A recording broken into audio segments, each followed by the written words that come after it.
تستمعون الآن إلى برنامج خطوة مع الأستاذة خديجة برهان.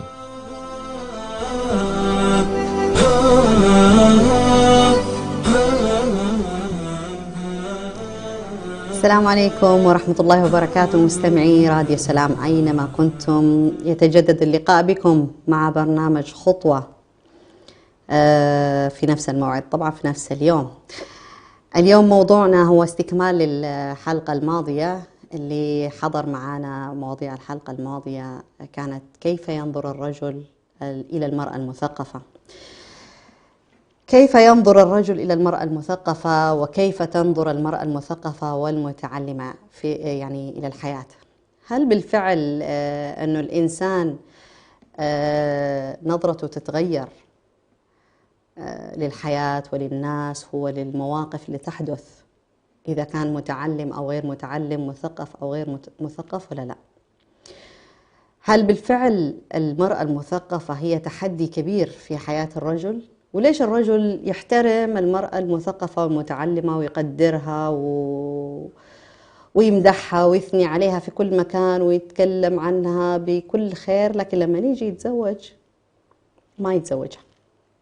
هل هنا في تناقض مثلا في سلوكيات الرجل في هذا الجانب، انه يحترم المرأة المثقفة والمتعلمة، لكن لما يجي موضوع الزواج والارتباط وتكوين الأسرة الموضوع مختلف تماما، يغير رأيه؟ هل هي تشكل تحدي ولا لا؟ اليوم عندنا أسئلة كثيرة جدا، وما نبغى نستبق الحلقة ونقول إيش هي الأسئلة، لأنه إحنا إن شاء الله تعالى راح يكون عندنا عبر الهاتف ضيوف يشاركونا هذا الموضوع ويعطونا في آرائهم من وجهات نظرهم المختلفة. لكن خلونا نتكلم شوية عن موضوع اللي هو هل نظرة الإنسان بصفة عامة سواء كان رجل أو امرأة لما يكون مثقف ومتعلم تتغير نظرته للحياة ولا لا؟ هل تأثر عليه هذا الشيء ولا لا؟ في الحقيقة أن الإنسان نظرته للحياة كلها تختلف وتتغير من خلال إذا كان متعلم ومثقف. طبعا خلوني أكد وأذكر، احنا لما نقول متعلم ما نبغى نقول متعلم شهادات، لأنه في فرق بين الإنسان اللي يتعلم ويطبق اللي يتعلمه في واقع الحياة ويغير من خلال تعليمه هذا في سلوكياته وفي نظرته للحياة، وفي فرق لما إنسان يتعلم ويأخذ الشهادة ويحط الشهادة في الدرج ولا يعلقها في الجدار وبعدين يمارس الحياة كما لو أنه ما مر بمرحلة التعليم. إذن الإنسان سواء كان رجل أو امرأة لما يتعلموا ويصيروا متعلمين ومثقفين أو متعلمين أو مثقفين تتغير نظرتهم للحياة وتتغير نظرتهم للمشاكل وتتغير نظرتهم للسعادة وتتغير نظرتهم للأفراح وتتغير خططهم ويتغير هواهم ويتغير أشياء كثيرة، لأن العلم نور.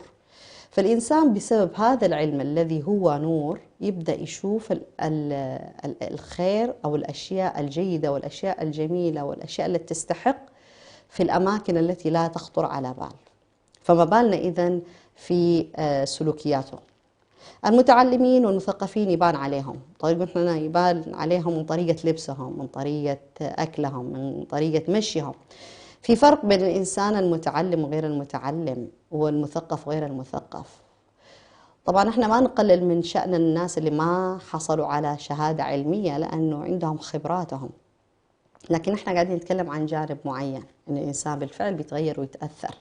في ناس ما بتتأثر، ممكن أحد يجي يقول لي في ناس ما يبان عليها ولا شيء، هذا قراره إذن إنه هو ما يبغى يتأثر.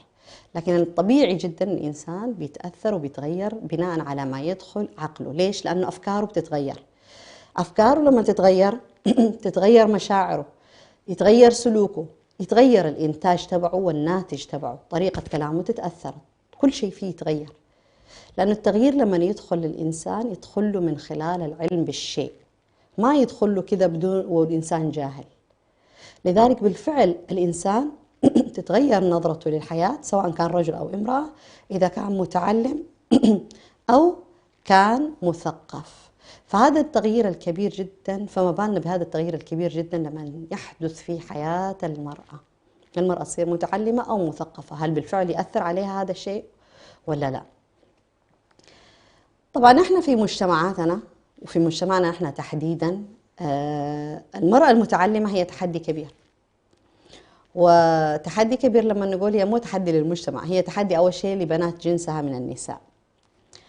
وهي تحدي للرجل وتحدي للمجتمع وتحدي للعرف وتحدي للعادات وتحدي لما وجدنا عليه آباءنا وأمهاتنا، فهي تكون جات بشيء جديد جدا. لذلك هذه الخطوة اللي تتخذها المرأة في اتجاه التعلم والثقافة هي تدفع ثمنها دائما من نفسيتها، من أعصابها، من تمسكها، من قوة العلم والثقافة اللي عندها في اتجاه المستقبل.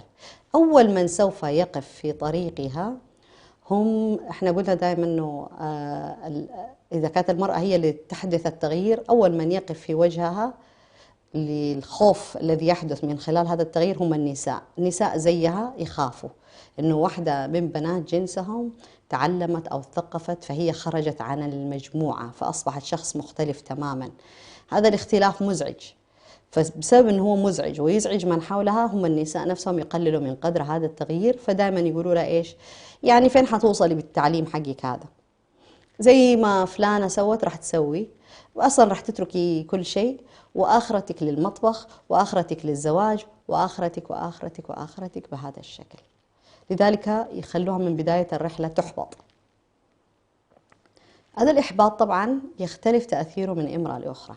المرأة اللي هي تعرف إيش تبغى، هي هذه الرسائل اللي يعطوها إياها النساء الأخريات أو رسائل الإحباط هي تستخدمها كوقود إنها تتمسك بالفكرة حقها، وتأكد لها تماما أنه أول خطوة للتغيير في مجتمع النساء يبدأ من عندها هي، فتبدأ تتعلم وتتثقف وتكون هي نموذج جيد ونموذج جميل ونموذج مشرف للمرأة المتعلمة والمثقفة.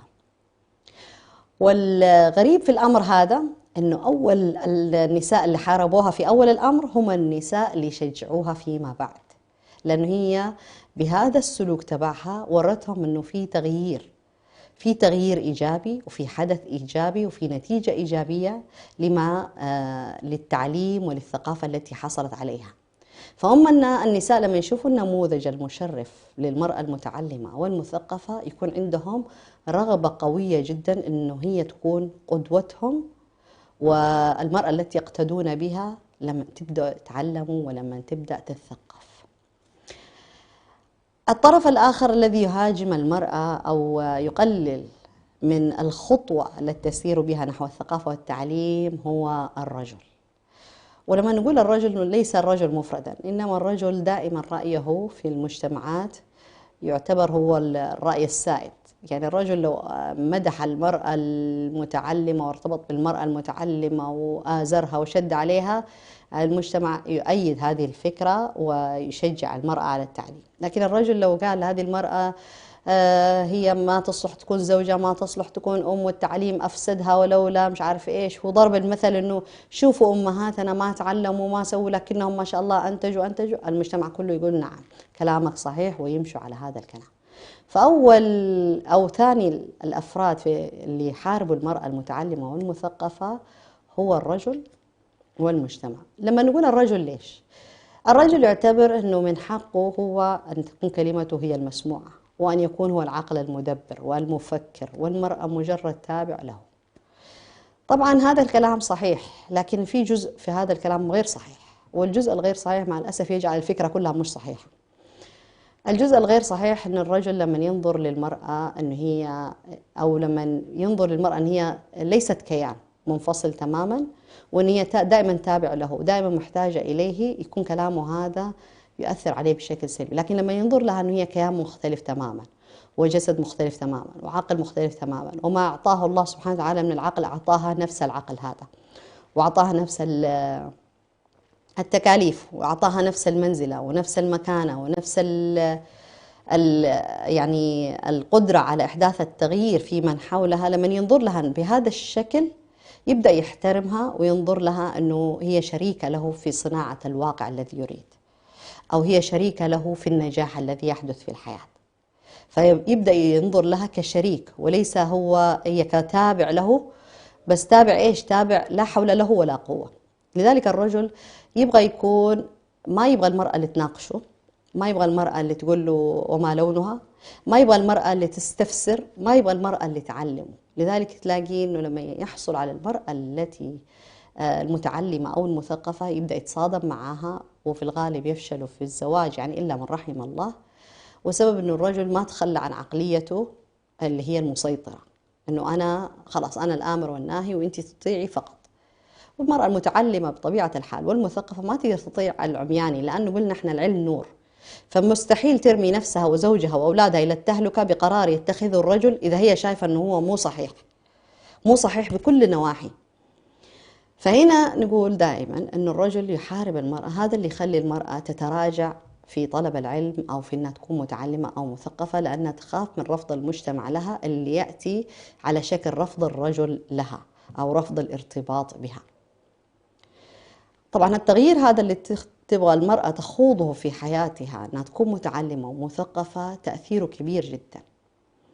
احنا دائما نقول الأم مدرسة إذا أعددتها أعددت شعبا طيب العراقي. الأم المتعلمة مو زي الأم الجاهلة، الأم المثقفة مو زي الأم الجاهلة، الأم اللي تعرف تقرأ المستقبل ليست كالأم التي تعرف تقرأ الماضي فقط. في كثير من الأمهات وكثير من الزوجات ما شاء الله تقرأ الماضي وتعيش في الماضي ولا تعيش في الحاضر، وتأتي بعض النساء تقرأ المستقبل، تكون عايشة في الحاضر وتتعلم لكن تجهز نفسها للمستقبل. هذه النوعية من النساء هي اللي تحدث ثورة في التغيير في مجتمعنا نحن. لذلك نلاقي أن الرجل يحارب كمان المرأة، والمرأة تجد صعوبة جدا في اختراق هذا الحاجز، فتضطر أنها تتصادم مع الرجل مع الأسف الشديد. والتصادم هذا اللي تدخل فيه المرأة والمعركة اللي تدخلها ضد الرجل يعطي تصور سلبي أو رأي سلبي عن المرأة المتعلمة والمثقفة، ويطلق عليها أنه إيش؟ شايفة نفسها مو عاجبها أحد، لا عاجبها رجل ولا أب ولا أم ولا مجتمع ولا تحط اعتبار لأي شيء.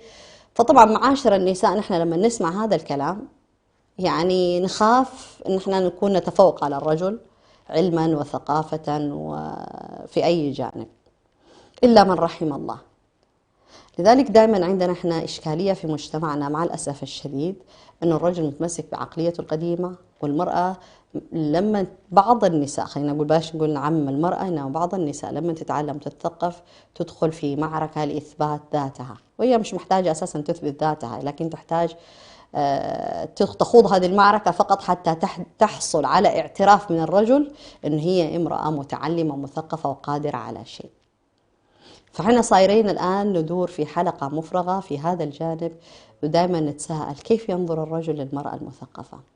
نحن جالسين نحاول نحن نتطرق للمواضيع اللي هي الغالب في الكلام، يعني ما نبغى نقول الجوانب الإيجابية اللي نعرفها، لأنه في المثل اللي هو الشر يعم والخير يخص. أكيد في جوانب مشرقة، أكيد في نساء مشرقات ومتعلمات مثقفات صنعوا فرق، وأكيد في رجال هم أساسا خلف هؤلاء النساء في الكواليس، يعني يدفعوا المرأة للنجاح وللتفوق ولإثبات نفسها.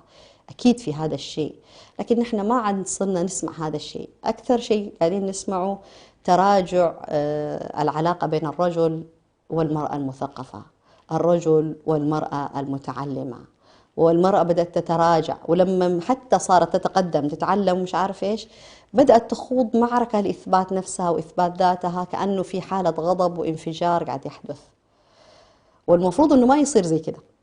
لكن طبعا نحن لما نسلط الضوء على بعض هذه الإشكالات اللي قاعد تحدث وكيف ينظر لها، والمرأة إيش دورها في المساهمة في هذه المعركة اللي قاعد تصير بينها وبين الرجل، وفي صناعة هذا الرأي ضدها أو معها أو مع المجتمع، لما نضع النقاط على الحروف هذا إن شاء الله يكون يعني خطوة مننا في سد الفراغ والفجوة، وأن الجميع يفهم أنه كون المرأة متعلمة ومثقفة هذا شيء كويس وشيء قوي جدا، وكونك أيتها المرأة تكوني متعلمة ومثقفة هذا شيء كويس، لأنه هذا العلم سلاح، لكن هذا السلاح المفروض أنه ما يوجه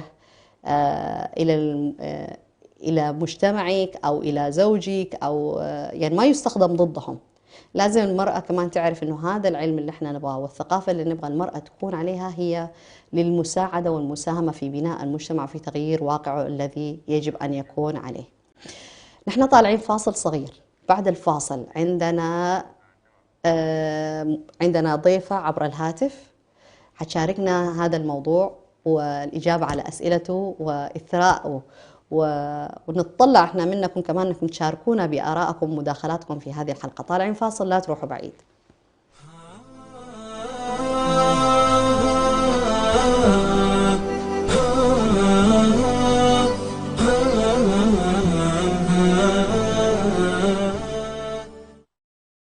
لم يكن الإعلام وليد عصر من العصور أو حضارة من الحضارات، فلا يوجد زمن من الأزمنة قديما أو حديثا إلا واحتل الإعلام مكانة فيه. ومن هنا انطلق راديو سلام مستخدما جميع الوسائل المتاحة على الأقمار الصناعية ومنصات البث على الإنترنت والتطبيقات ليصل إلى جمهوره، ليكون وسيلة إعلامية مسموعة متخصصة في الشأن الإريتري، ويبث باللغتين العربية والتجرينية على مدار الساعة.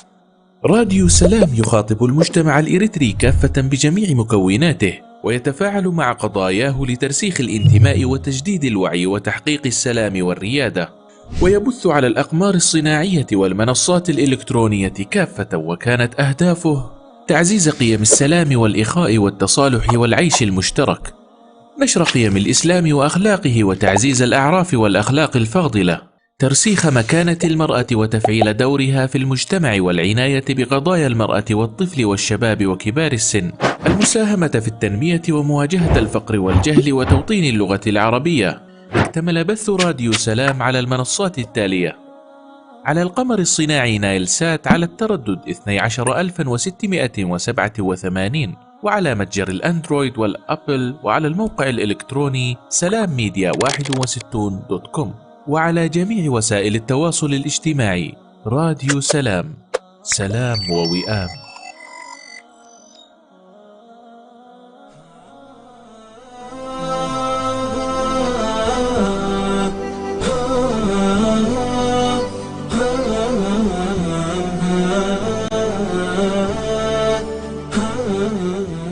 تستمعون الآن إلى برنامج خطوة مع الأستاذة خديجة برهان.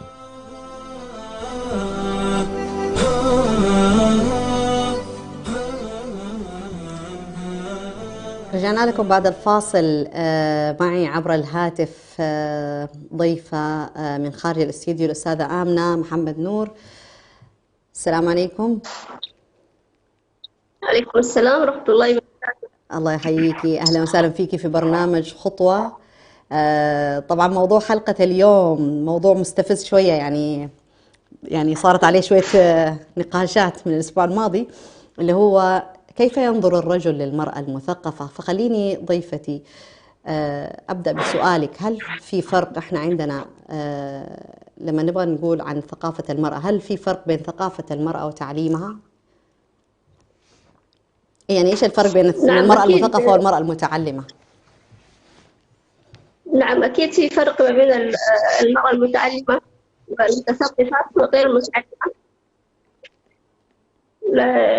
لأن المرأة المتعلمة والمثقفة يعني تستطيع أن تواجه المشاكل، تتغلب على التحديات التي تواجهها. وأكيد الرجل للمرأة المطلقة إذا كانت مثلا واعية ومثقفة وتستطيع أن تتخلص من هذا التحدي. يعني المرأة المثقفة والمتعلمة هذا العلم والثقافة اللي عندها في حال حدوث الطلاق، يعني هذا الشيء يأثر عليها بشكل إيجابي أفضل يعني من المرأة الغير متعلمة. يعني معناها أنه يكون عندها قدرة مثلا على مواجهة التحديات ما بعد الطلاق.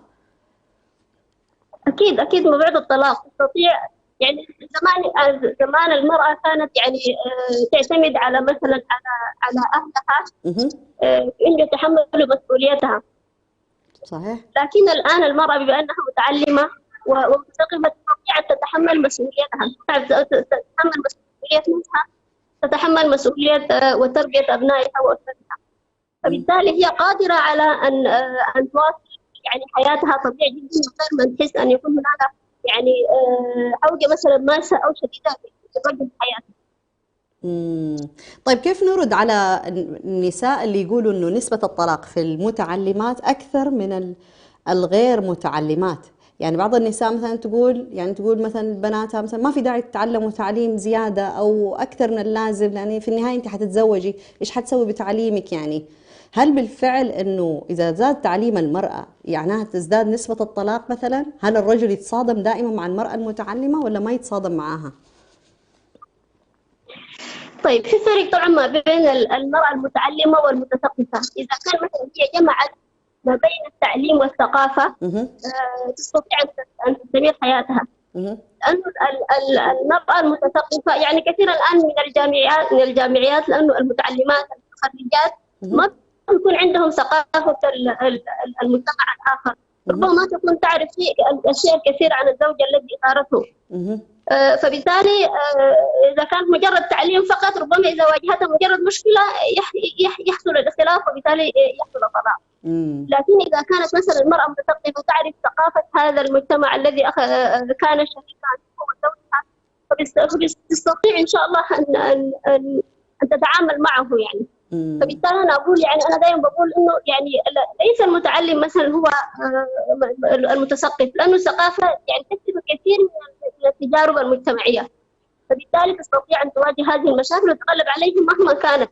يعني الآن يمكن يحصل الطلاق لأتفه الأسباب، لأصغر الأسباب يمكن يحصل الطلاق إذا كانت المرأة غير واعية، غير متثقفة، غير مدركة للحياة الزوجية، غير مدركة للزوج ذاته وكيف يعني تفهمه.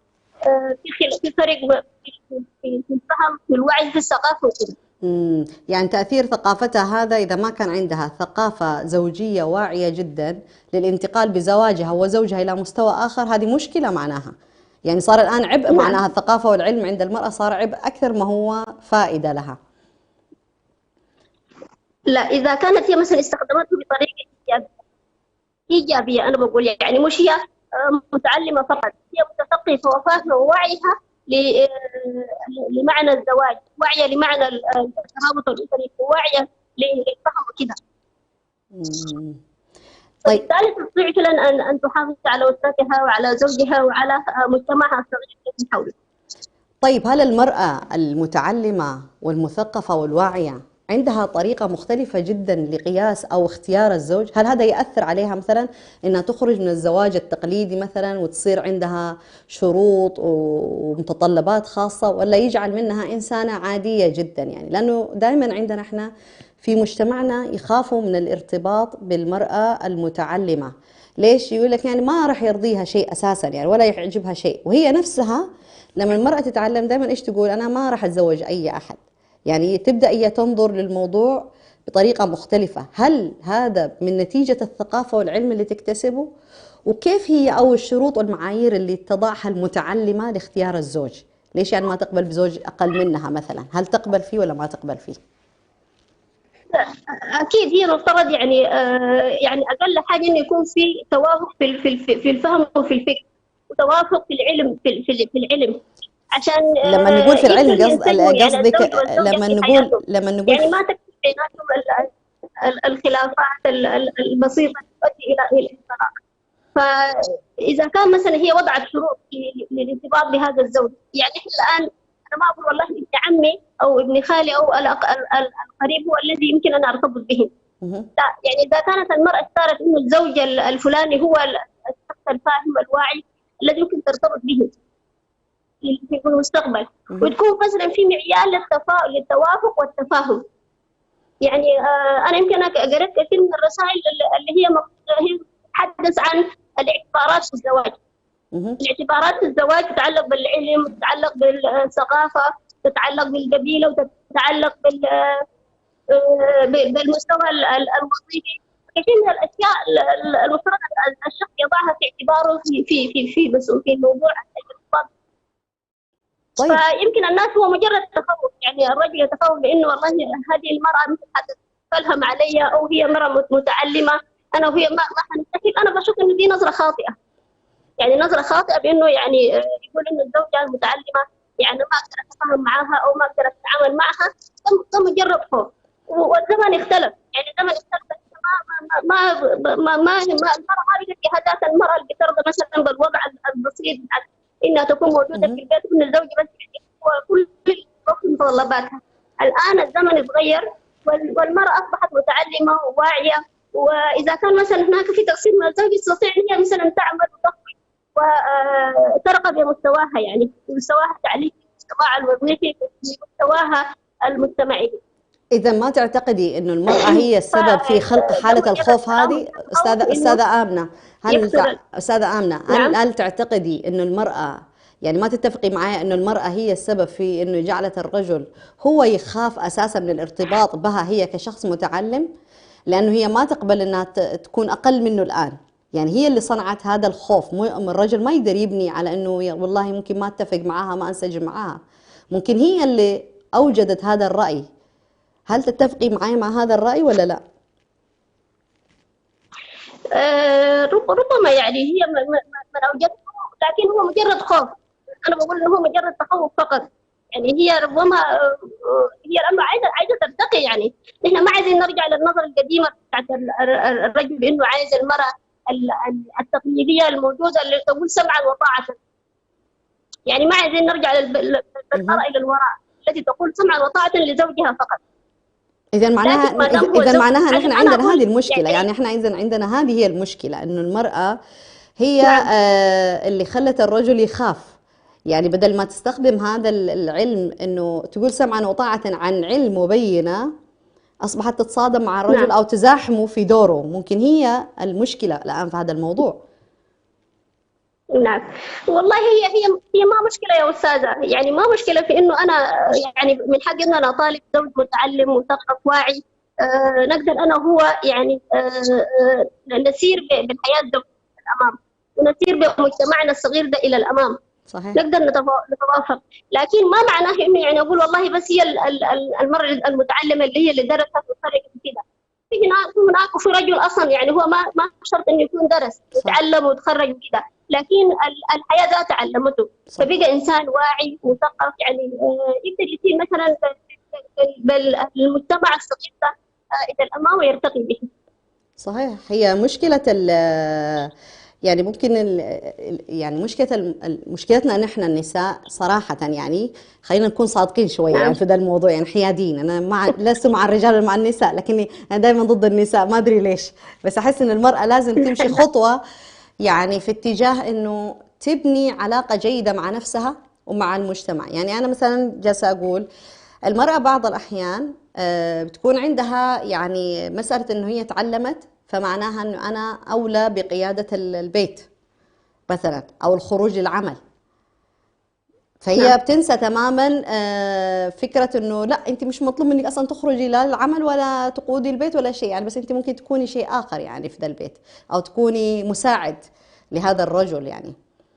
فهنا اللي هو الرجل بيخاف. ليش؟ لأنه المرأة بتفكر إنه أو الرجل بيفكر إنه المرأة الآن قاعد تزاحمه في قراره، وإحنا قلنا أساسا الرجل يبغى سمعا وطاعة، لكن حتى سمعا وطاعة هذه كمان صارت صعبة شوية، لا مع الجهل ولا مع العلم يعني.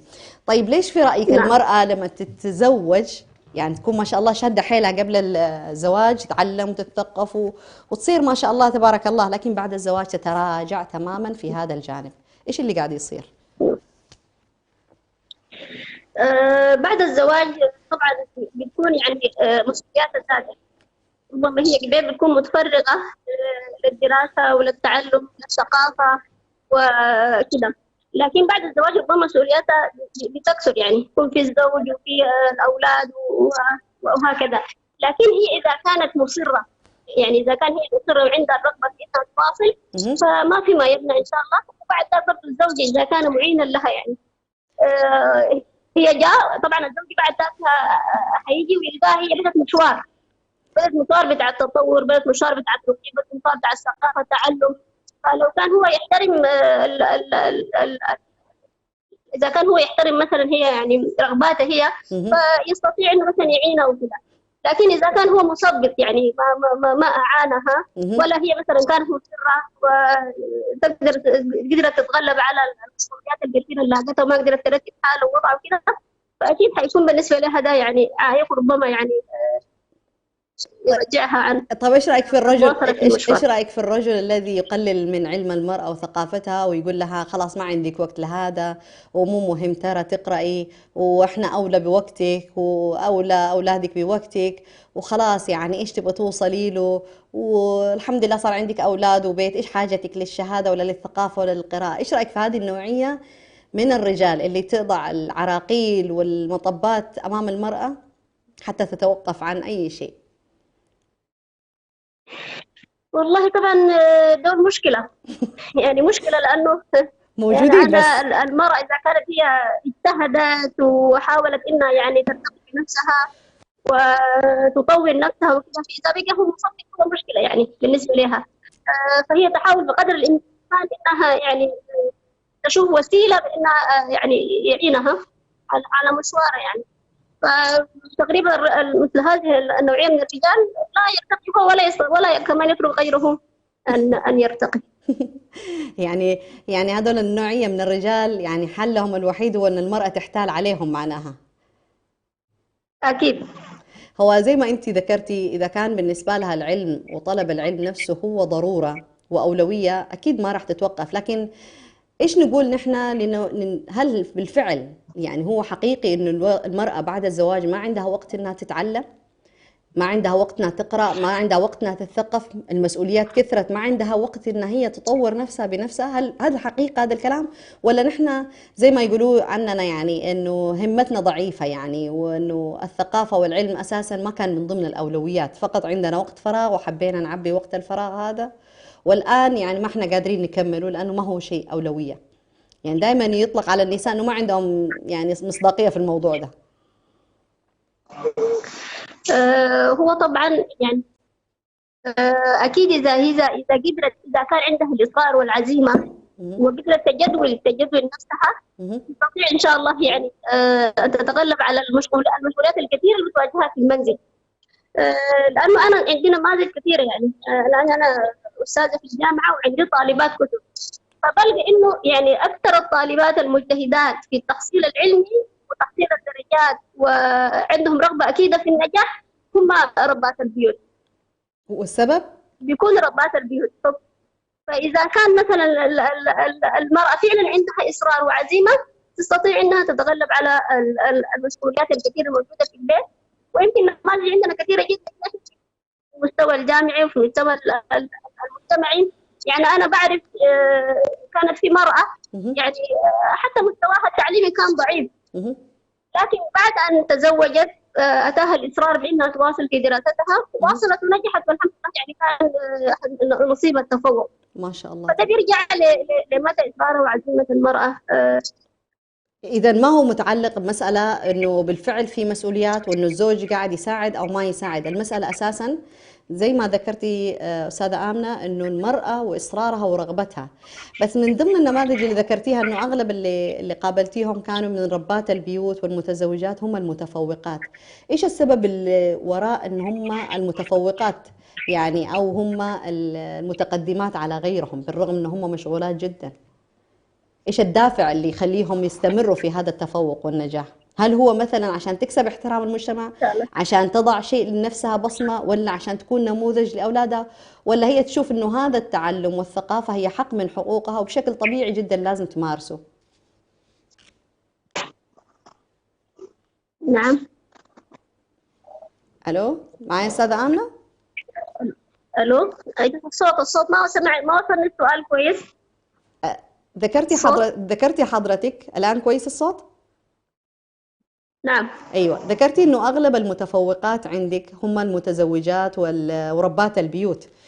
إيش الدافع والحافز اللي يخليهم هم المتفوقات والمتقدمات على غيرهم؟ هل لأنه هي تشوف إنه تعليمها وثقافتها حق من حقوقها والمفروض إنه هي يعني بشكل طبيعي جدا لازم تمارس هذا الموضوع وما تنتظر الرجل، ولا تشوف إنه هو حتى تثبت نفسها وكيانها وكفاءتها أمام الرجل، يعني عملية تحدي فقط؟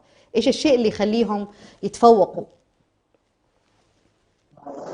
طبعا أكيد التحدي وإثبات ذاتها بأنه من حقها أنها تتعلم. ويمكن كثيرات جدا يشترطوا على زوجهم يعني مواصلة التعليم، كثيرات جدا يشترطوا على أزواجهم أنه يعني يتركوهم يواصلوا تعليمهم.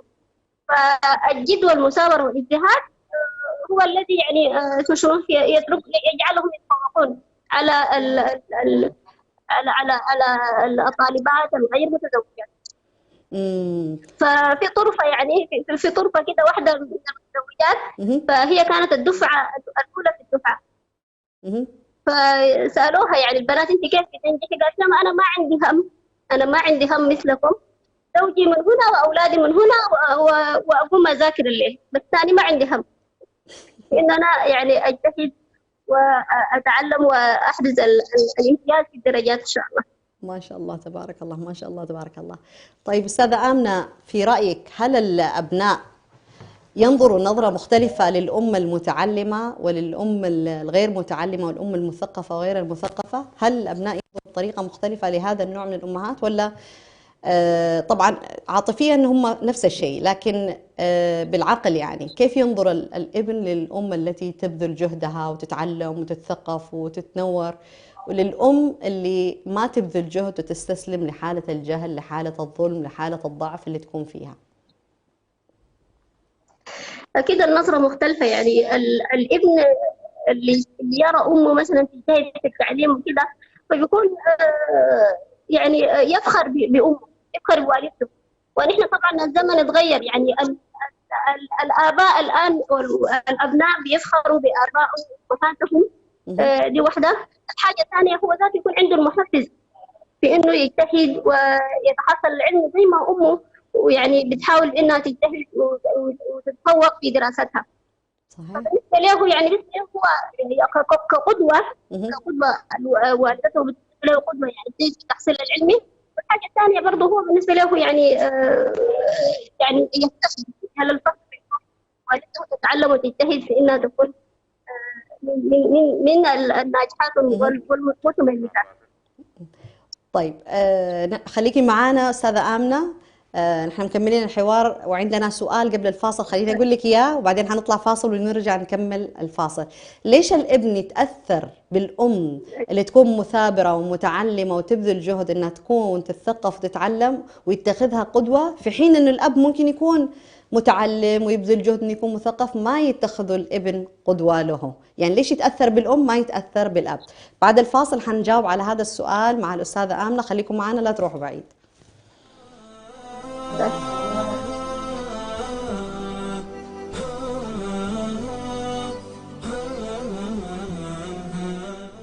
لم يكن الإعلام وليد عصر من العصور أو حضارة من الحضارات، فلا يوجد زمن من الأزمنة قديما أو حديثا إلا واحتل الإعلام مكانة فيه. ومن هنا انطلق راديو سلام مستخدما جميع الوسائل المتاحة على الأقمار الصناعية ومنصات البث على الإنترنت والتطبيقات ليصل إلى جمهوره، ليكون وسيلة إعلامية مسموعة متخصصة في الشأن الإريتري، ويبث باللغتين العربية والتجرينية على مدار الساعة. راديو سلام يخاطب المجتمع الإريتري كافة بجميع مكوناته، ويتفاعل مع قضاياه لترسيخ الانتماء وتجديد الوعي وتحقيق السلام والريادة، ويبث على الأقمار الصناعية والمنصات الإلكترونية كافة، وكانت أهدافه تعزيز قيم السلام والإخاء والتصالح والعيش المشترك، نشر قيم الإسلام وأخلاقه وتعزيز الأعراف والأخلاق الفاضلة، ترسيخ مكانة المرأة وتفعيل دورها في المجتمع والعناية بقضايا المرأة والطفل والشباب وكبار السن، المساهمة في التنمية ومواجهة الفقر والجهل وتوطين اللغة العربية. اكتمل بث راديو سلام على المنصات التالية: على القمر الصناعي نايل سات على التردد 12687، وعلى متجر الأندرويد والأبل، وعلى الموقع الإلكتروني سلامميديا61.com، وعلى جميع وسائل التواصل الاجتماعي. راديو سلام، سلام ووئام.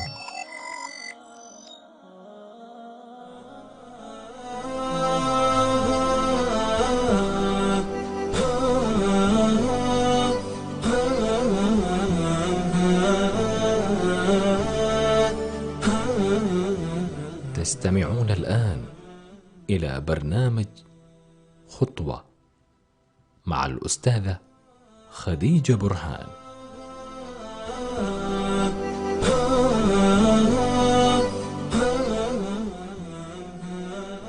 رجعنا لكم بعد الفاصل أعزائي المستمعين راديو سلام مع كيف ينظر الرجل للمرأة المثقفة. معنا الأستاذة آمنة ضيفة في حلقة هذا اليوم. سامعتني أستاذة آمنة؟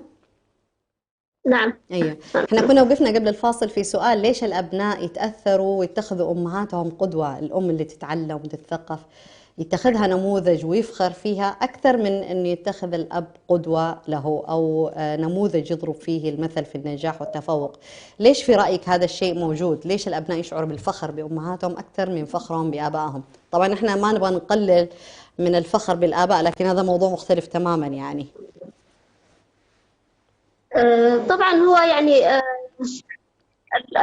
الأصل إنه الابن يقول ياخذ يعني يكون قدوة الأب. في بعض الأمور يحتاج إنه يكون الأب قدوة له، صحيح. والبنت دائما تكون قدوة لها أمها. ده في الأصل كده. لكن يعني الواقع الآن يقول إنه انشغال الرجل وابتعاده عن أسرته وعن أبنائه جعل الأم هي التي تكون مقربة، يعني هي القريبة من الابن والبنت. صحيح. في التوجيه وفي الإرشاد، التوعية والتربية والتنشئة وكذا. يمكن الأبناء والآباء ذاته الآن ما يعرف يعني تخصص أبهاتهم ماذا يشتغلون ماذا يفعلون، لأن الظروف أبعدتهم عن التواجد ما بين أبنائهم. فلذلك بيقول الأبناء لصيقين بالأم، بالأم أكثر من الأب. فبالتالي هو يعني الحركة المتابعة يعني قريبين من متابعة والدتهم، فلذلك هم يعني دائما الوالدة هي القدوة، ماذا تعلمت ماذا فعلت ماذا أخذت ماذا وجهت وكذا. وده طبعا سبب لقربها يعني شديد من الآباء، وقد هي مسؤوليتها كبيرة، غياب الرجل وانشغاله بمسؤولياته خارج البيت. فبالتالي يعني أصبحت المرأة هي القريبة من الابن أو البنت، وهم يفتخرون بها يعني يفتخرون بها في الإرشاد وهكذا. صحيح. هو هذا من الأشياء الملاحظة جدا، أنه بالفعل الأبناء يعني بيفخروا بالأم اللي تبذل جهد، خاصة ممكن لأنه الأبناء زي ما حضرتك ذكرتي أنه بالالتصاق بها فبيشوفوا مسؤولياتها وبيكونوا ملاحظين كل شيء والضغوطات اللي عليها. بالرغم من هذا كله لما يشوفوها تطلب العلم وتنجح وتتفوق وتوريهم الشهادة كأنها تقول لهم يعني الحياة هي بهذا الشكل لازم تمشي، ما في شيء بالسهولة يعني، فالنموذج دائما موجود يعني. وممكن لأن كمان الأبناء بشكل طبيعي يشوفوا من المسلمات إنه هم أساسا بيفخروا بأبوهم، لكن هذا استثناء إنه أمهم تكسر القاعدة حقت الأمهات وتبدأ تطلب العلم. طيب في رأيك في جمل يعني قصيرة جدا، هل المجتمع يحدد مساحة الثقافة المسموحة للمرأة؟ يعني يقول للمرأة أنت تتثقف في هذا الجانب ما عندي مشكلة، لكن في ذا الجانب لا، هذا الجانب مثلا خاص بالرجال. هل المجتمع يأثر في المرأة في اختيار توجهاتها أو حجم الثقافة اللي لازم تأخذها ولا لا؟ فعلا المجتمع له تأثيره، لكن له تأثيره على من هي تتأثر بهذا المجتمع في توجيهه وفي يعني طبعا المجتمع يتدخل في كثير من أمور الشخص أمور الفرد. صحيح. يعني يقول لك ما تفعل كذا اعمل كذا وكذا، لكن المرأة اللي بتكون مصرة بأنها يعني تتعلم كثير من الثقافات، تتعلم كثير من المعارف، اللي عندها الرغبة الأكيدة، المجال أمامها مفتوح. المجال أمامها مفتوح، ولا أحد يستطيع أن يقول لا تتعلمي هذا ولا تتعلمي كذا. لكن إذا كانت هي المجتمع إنه هذا لا يخصك وهذا المجال لا يناسبك وهذا المجال وكذا، فهي تأثر أكيد بآراء المجتمع. صحيح. لكن ما في أحد ولا في عرف ولا هنا يجعلها إنها يعني تحدد مثلا يعني مستوى ثقافتها. صحيح. المجال أمامها مفتوح إذا كانت عندها الرغبة الأكيدة. إذا الرغبة والإرادة والتصميم للتعلم وللثقافة هو المحرك الأساسي للمرأة في أنها هي تتعلم، فبالتالي المجتمع ما يحديها. طيب